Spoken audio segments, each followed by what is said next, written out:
Chào các bạn, ở trong video này thì mình sẽ hướng dẫn các bạn cách chúng ta sẽ đăng ký tài khoản ở trên trang chip.com. Đây là một cái trang OTA cũng khá là phổ biến ở Việt Nam như ở trên thế giới, và chủ yếu cái thị phần sẽ nằm ở các cái khu vực có khách Trung Quốc hoặc là Singapore gốc người Hoa. Thì để mà đăng ký được ấy, thì đầu tiên là các bạn sẽ cần tạo một tài khoản. Sau đó thì các bạn sẽ thực hiện cái việc đăng ký thông tin. Việc mà đăng ký tài khoản thì các bạn có thể là làm theo hướng dẫn như sau. Các bạn sẽ truy cập vào cái trang chip.com, sau đó kéo xuống dưới cái phần chân trang và chúng ta sẽ lựa chọn cái phần List My Hotel, và hệ thống sẽ chuyển các bạn đến trang ebooking.com, ebooking.cchip.com, và các bạn sẽ tạo tài khoản partner account ở phía dưới. Ở trong cái phần tạo tài khoản thì các bạn sẽ sử dụng email là cái công cụ chính để chúng ta sẽ tạo tài khoản. Chúng ta sẽ chọn đăng ký bằng phần email, sau đó thì chúng ta lựa chọn nhập email và bấm nút gửi để chúng ta nhận cái mã xác minh qua email. Đến bước này thì các bạn đã có cái tài khoản rồi, và hệ thống sẽ chuyển các bạn đến cái trang đăng ký. Và sau đây thì các bạn sẽ tiếp tục theo dõi cái phần đăng ký chi tiết chỗ nghỉ mới ở trên nền tảng Cchip, hay còn gọi là chip.com group. Sau khi các bạn đã có tài khoản rồi thì các bạn sẽ truy cập vào phần đăng ký chỗ lưu trú mới, hoặc là nếu mà các bạn làm theo cái hướng dẫn của mình là sau khi tạo tài khoản xong thì hệ thống sẽ chuyển luôn đến các bạn đến cái phần đăng ký mới này. Thì để mà thực hiện ấy, thì các bạn sẽ làm lần lượt các bước. Trong đây thì mình sẽ bấm nút sửa ở một cái chỗ nghỉ mà mình đã làm demo sẵn này, cho nó sẽ nhanh. Thì cái phần đăng ký nó sẽ có các cái phần thông tin như là loại chỗ nghỉ này, thông tin khách sạn này, hình ảnh khách sạn này, và cái giấy chứng nhận xác nhận cái cơ sở lưu trú của các bạn, thông tin thanh toán, cũng như là một số các phần thông tin như là thông tin hợp đồng này, thông tin loại phòng này, chính sách khách sạn này, và cái mục là cơ sở vật chất trang thiết bị ở đây. Thì các bạn cứ đi lần lượt từng cái tab một. Ví dụ như cái phần chỗ ở này thì các bạn sẽ lựa chọn cái loại hình chỗ ở. Sau đó thì các bạn sẽ bấm cái nút ở đây, tiếng Anh nó là list save, nhưng ở trong cái phần Việt hóa thì nó sẽ dịch không sát nghĩa lắm, nó sẽ ghi là cứu ở đây. Các bạn sẽ bấm lưu lại, hệ thống sẽ chuyển sang cái tab thứ hai, đó chính là cái phần thông tin khách sạn, và các bạn sẽ nhập tên vào đây. Ví dụ chúng ta sẽ nhập cái tên tiếng Anh, địa chỉ ở đâu, huyện nào này, cái vị trí như thế nào. Ở đây mình demo nên mình sẽ không ghi chi tiết. Phần kinh độ và vĩ độ thì các bạn có thể là gõ cái địa chỉ vào trong cái phần ô tìm kiếm thì hệ thống sẽ tìm. Ví dụ như mình gõ dự Gia Lâm thì sẽ bấm tìm kiếm. Nếu mà nó không ra thì các bạn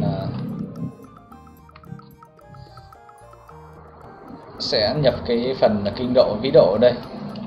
Để làm cái này thì các bạn sẽ mở cái bản đồ Google Maps ra. Chúng ta sẽ bấm vào cái phần Google Maps ấy, chúng ta sẽ mở Google Maps ra, hoặc là các bạn có thể sử dụng cái phần Google Maps ở trên điện thoại. Sau đó thì các bạn bấm cái nút ví dụ cái định vị này, thì nó sẽ cho cái vị trí của chúng ta đang ở đâu.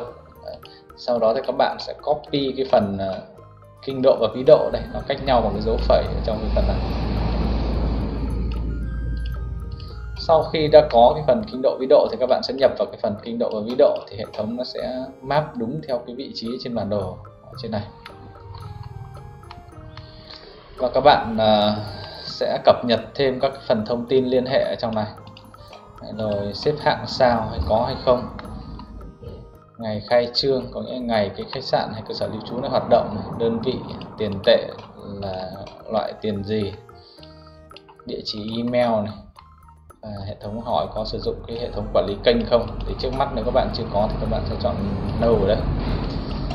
Rồi thông tin tùy chọn thì các bạn có thể lựa chọn cái phần tên tiếng Việt này, chúng ta có tên tiếng Việt ở đây, rồi như là khách sạn gì đấy, là cái địa chỉ bằng cái tên tiếng Việt của chúng ta. Bởi vì mỗi cái loại ngôn ngữ thì hệ thống nó sẽ cho hiển thị cái tên tùy chỉnh riêng này, nó sẽ cá nhân hóa theo với từng quốc gia. Sau đó thì các bạn sẽ bấm vào nút tiếp theo để chúng ta sẽ sang cái đường dẫn tiếp theo. Đó chính là cái tab hình ảnh của khách sạn ở đây. Trong cái tab hình ảnh khách sạn này thì nó sẽ yêu cầu phần ngoại thất và khu vực công cộng thì ít nhất là sẽ có 2 ảnh, và mỗi ảnh này thì nó sẽ có kích thước khi mà các bạn tải lên sẽ nhỏ hơn 10 MB, và hỗ trợ các cái định dạng như là JPG, JPEG này, PNG này. Sau đó thì chúng ta lại chuyển sang cái bước tiếp theo sau khi mà các bạn đã thêm được cái phần thông tin. Ở cái mục chứng nhận thì các bạn sẽ lựa chọn theo cái đăng ký kinh doanh hoặc hợp đồng thuê nhà hoặc là bằng cái chứng từ thanh toán điện nước vân vân. Thì các bạn sẽ chọn vào một trong cái mục để xác minh. Sau đó thì các bạn sẽ đính kèm cái phần file tài liệu ấy lên. Rồi chúng ta lại tiếp tục sang cái mục khác, chính là cái phần thông tin thanh toán. Thì cái thông tin thanh toán ấy, thì mình có thể cung cấp là thanh toán trả trước hoặc là bằng tiền mặt, có nghĩa là thanh toán tại khách sạn này, pay at hotel ấy, thì các bạn có thể tích nếu mà bạn muốn thu tiền cho khách trả tại khách sạn ấy, thì các bạn có thể là tích vào đây. Sau đó thì các bạn chọn các cái thông tin trong phần thanh toán này. Ví dụ ở đây mình sẽ chọn là cái phần chuyển khoản ngân hàng này, và cái chu kỳ thanh toán trả trước thì mình chọn cuối tuần, đến cuối tuần hệ thống nó sẽ gửi. Ở đây nếu mà chọn một cái phần là thanh toán bằng tiền mặt ấy, thì nó sẽ có một số cái phần tùy chọn riêng, đảm bảo cho khách sạn này hay là đảm bảo đến C-chip chẳng hạn, thì các mình có thể lựa chọn. Cái địa chỉ ngân hàng mà nhận thanh toán chẳng hạn thì chính là cái phần thông tin tài khoản của mình ấy. Thì mình đang ở Việt Nam này, mình sẽ chọn cái tài khoản Việt Nam này, chọn tỉnh thành phố này, cái địa chỉ này, chọn tài khoản công ty hay là cá nhân ở trong này. Đây nó gọi là riêng tư. Cái loại tiền tệ chính là cái loại tiền tệ hỗ trợ, ví dụ đây là Việt Nam đồng. Tên tài khoản, số tài khoản, tên ngân hàng này. Phần tên ngân hàng này, nếu mà các bạn đã thực hiện cái việc thêm tài khoản ngân hàng ở trên Agoda thì các bạn cũng sẽ làm tương tự thôi. Chúng ta sẽ lựa chọn cái tên ngân hàng quốc tế ở đây, mã ngân hàng.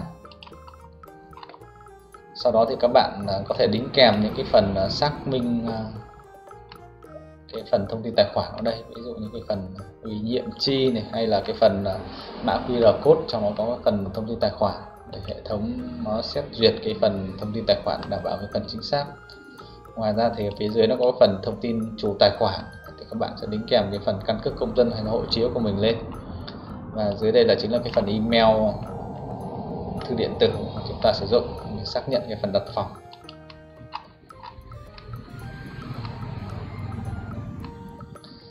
Phần thông tin hợp đồng thì các bạn sẽ điền các cái thông tin ở trong này, ví dụ như là chủ nhà này, tên này, số điện thoại này, người ký hợp đồng này, rồi ngày hết hạn này, vân vân. Thì các bạn sẽ điền những thông tin.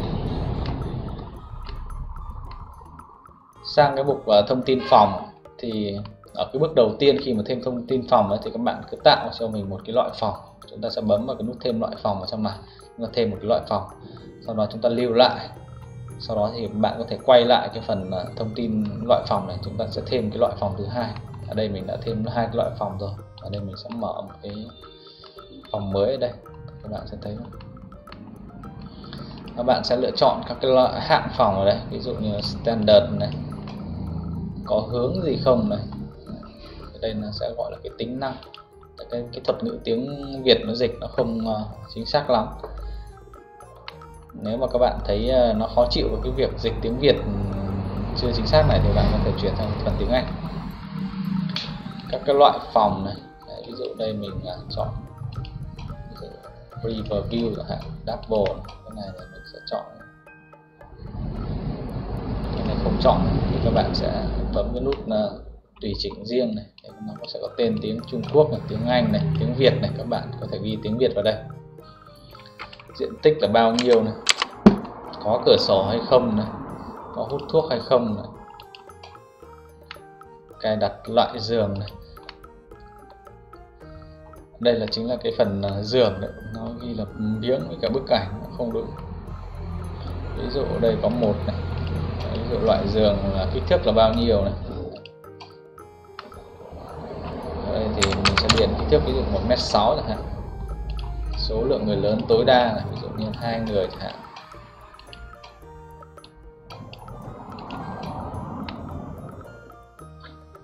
Không sẽ chọn.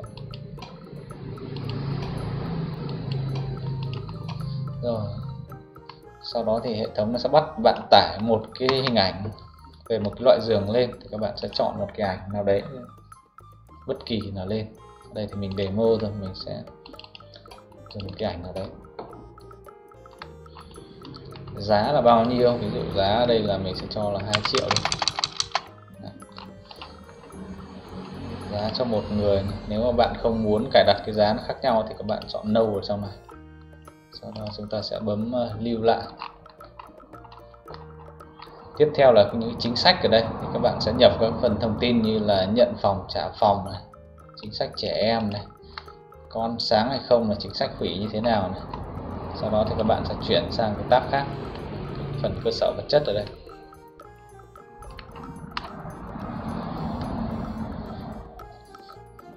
Phần cơ sở vật chất ở trên cái phần xe chip ấy, nó rất là đầy đủ, thì các bạn có thể là lựa chọn luôn. Thì sau cái phần có tài khoản này xong rồi thì các bạn cũng nên xem xét lại, nhưng mà chúng ta đỡ phải chọn nhiều.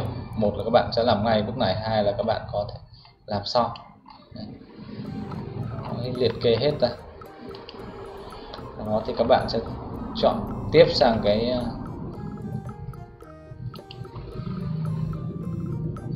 phần tiện nghi trong này.